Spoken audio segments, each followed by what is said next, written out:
Good morning, everyone. Welcome back to my kitchen. If you're new here, I'm Tina and I make things. Today we're making tallow out of beef fat. My son and I did start last night, as it was our first time, and I want to see how it worked out. We ground 4 pounds of beef fat. This is 2.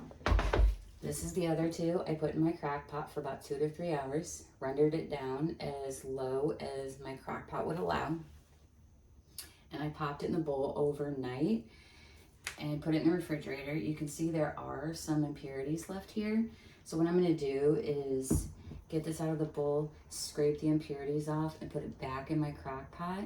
But today, since I do have 16 pounds, I'm gonna put it in my roasting pan. And like I said, as low as possible.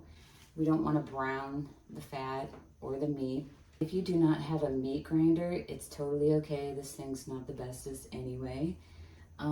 Just go ahead and remove as much meat as you possibly can and chop your fat down as small as you can. So if you want to see how this is done, stick with me.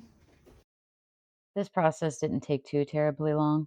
If you have a partner in crime, one to chop the fat, separate the meat, and then another to grind, it will go a little bit faster.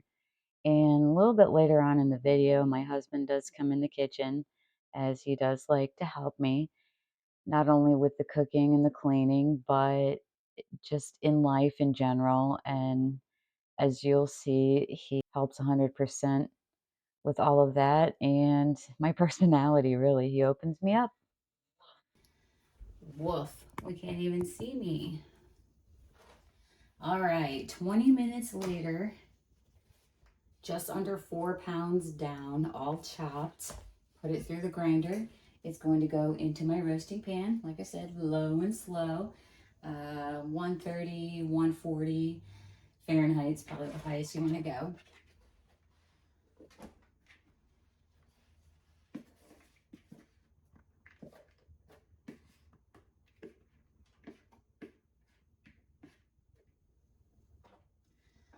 All right, in we have 8 pounds remaining.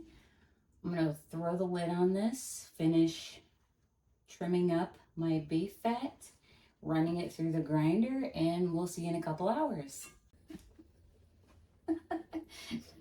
You can't look at me though. Just kidding. Okay, so it's been about 4 hours since we started rendering down the fat. And what we're going to do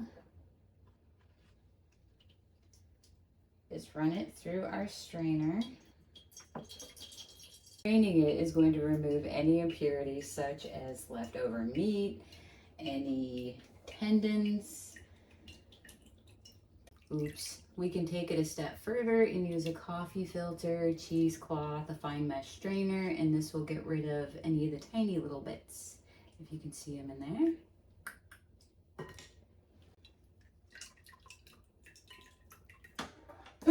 Don't let go of your ladle because that baby fell right in. Now we're on to measuring cup. What you got? Ladle's all washed by the dear husband, and he even hooked me up with a little, what do we call this? Stopper. For all intents and purposes, it is a clamp, but we're using it as a ladle holder. Good job, dear.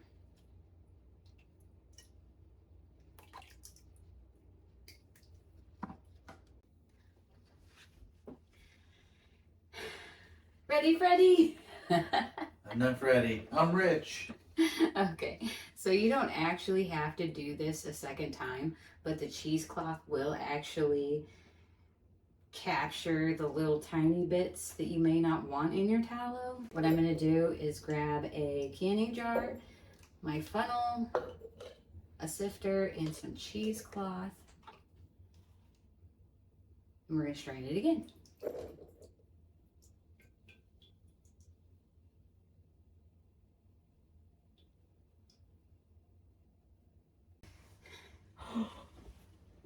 The counter chipped.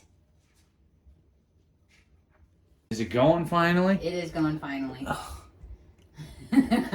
Oh my gosh. I see the Okay. thing. Okay. So 6 hours later, 20 pounds of beef fat rendered down in a little bit of a mess. We end up with 10 pints and 3/4 of a quart.